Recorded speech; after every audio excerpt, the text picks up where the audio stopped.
पूजा में क्या होता है? भगवान सूर्य की उपासना होती है, भगवान सूर्य की पूजा होती है। बिहार में और यूपी में ये पर्व बहुत धूमधाम से मनाया जाता है। भारत के कुछ हिस्सों में बहुत अच्छे से ये मनाया जाता है। ये पूजा है भगवान सूर्य की। संतान सुखी रहे, संतान हो, इसके लिए छठ पर्व मनाया जाता है। परिवार बढ़े, संतान सुखी रहे, बच्चों पर कभी कोई संकट ना आए, बच्चों की दीर्घ आयु के लिए, बच्चों की सब प्रकार से सुरक्षा के लिए छठी मैया का उपवास और पूजा होती है। भगवान सूर्य की आराधना होती है कि बच्चे बुद्धिमान हो। इसके बाद आएगा अष्टमी। तो अष्टमी क्या होगी? ये इसी को कहते हैं गोपाष्टमी। कौन सी अष्टमी है ये? छठी के बाद क्या आएगी? गोपाष्टमी। और गोपाष्टमी का मतलब है आज के दिन, मतलब गोपाष्टमी के दिन भगवान क्या किए थे? गैया चराना शुरू किए थे। इसलिए गोपाष्टमी में, इस कार्तिक में भगवान ने गाय चराना स्टार्ट किया। इसलिए गोपाष्टमी और इस कार्तिक के माह में गौदान की भी बड़ी महिमा है। गोपाष्टमी में गाय को चारा, गाय की सेवा, गाय को पूजा, भगवान सब प्रकार से गाय की सेवा करते हैं, आप भी करिए। और गोपाष्टमी के बाद क्या आएगा? नवमी। कौन सी नवमी? बोलो। हाँ हाँ हाँ हाँ, अक्षय नवमी बोलते हैं, आंवला नवमी भी कहते हैं। कौन सी नवमी? इस आंवला नवमी के दिन कहते हैं कि आंवले के पेड़ पर ही भगवान श्रीमन्नारायण का वास होता है। आंवला नवमी के दिन, जैसे रविवार को, एकादशी को तुलसी पे भगवान नारायण का वास होता है, उसी दिन, उसी प्रकार आंवला नवमी को अक्षय नवमी भी कहते हैं। इस दिन आंवला दान करने की महिमा है। इस दिन आंवले के पेड़ के नीचे बढ़िया भोजन प्रसादी बना करके वहां पाने की, भोजन करने की, भोजन कराने की बड़ी महिमा है।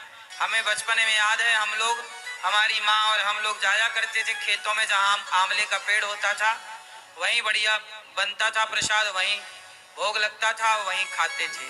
आंवला भी खाया करो, ये औषधि है। तो अक्षय नवमी कहते हैं, अक्षय नवमी के दिन किया गया कोई भी पुण्य अक्षय फलदायी होता, उसका कभी क्षय नहीं होता। तो आंवले का पेड़ घर में लगाइएगा और आंवले की पूजा करिएगा। देखो हमारे जो त्योहार हैं कितने वैज्ञानिक हैं कि हम लोग पेड़ पौधों की पूजा करते हैं, आंवले के पेड़ की पूजा, ये प्रकृति की पूजा है। फिर आएगी एकादशी। कौन सी एकादशी? हाँ, देव उठनी एकादशी, से बड़ी एकादशी भी कहते हैं, बड़ी 11, देव उठनी एकादशी। इस एकादशी के दिन ही भगवान श्रीमन्नारायण का, भगवान शालिग्राम जी का तुलसी जी के साथ विवाह होता है। तो आप लोग भी विवाह करिएगा, यहाँ होगा, आप लोग सब दर्शन करेंगे। फिर इसके बाद क्या होगा? पूर्णिमा, कार्तिक पूर्णिमा। मतलब ये जो कार्तिक का महीना है, सारे इस महीने में सबसे ज्यादा त्योहार होते हैं।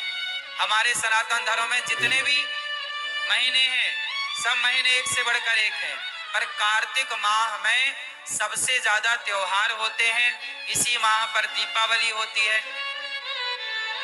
इसी माह पर देव उठनी एकादशी होती है, इसी माह में धनतेरस होती है, इसी माह में गोपाष्टमी होती है, इसी माह में अन्नकूट होता है, इसी माह में भाई दूज होती है। तो एक माह में इतने सारे पर्व, इतने सारे त्योहार। यदि ये सवाल कोई आपसे पूछे कि हिंदू धर्म में, सनातन संस्कृति में वो कौन सा महीना है जिस महीने में सबसे ज्यादा त्योहार होते हैं तो आप कह सकते हैं कि कार्तिक का माह है वो, जिसमें सबसे ज्यादा त्योहार होते हैं और सभी त्योहारों की अपनी अपनी विशेषता है, सबकी पुरानी पौराणिक मान्यता है। तो कार्तिक का माह वैसे ही पवित्र है। ये व्रत का इस माह में कहते हैं तीर्थों में स्नान करने का बड़ा महत्व है। आप लोग वृंदावन में हो तो यमुना जी ही स्नान करने जाया करो। क्यों? कहते हैं कि इस माह में ही एक राक्षस ने वेदों को जल में छिपाया था। कहते हैं कि कार्तिक माह में वेदों का वास जल में होता है। कहाँ होता है? वेदों का वास कहाँ होता है? तीर्थों में, नदियों में। जितने हमारे तीर्थ नदियां हैं, जलाशय हैं, उनमें वेदों का वास होता है।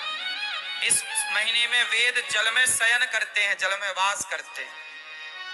तो वेद जब वास करते हैं तो कहते हैं कि जब आप जल में, तीर्थों में स्नान करते हैं तो आपको वेद माता की कृपा प्राप्त होती है और वेद कृपा करते हैं तो आपका ज्ञान बढ़ता है, आपका यश बढ़ता है, आपकी कीर्ति बढ़ती है।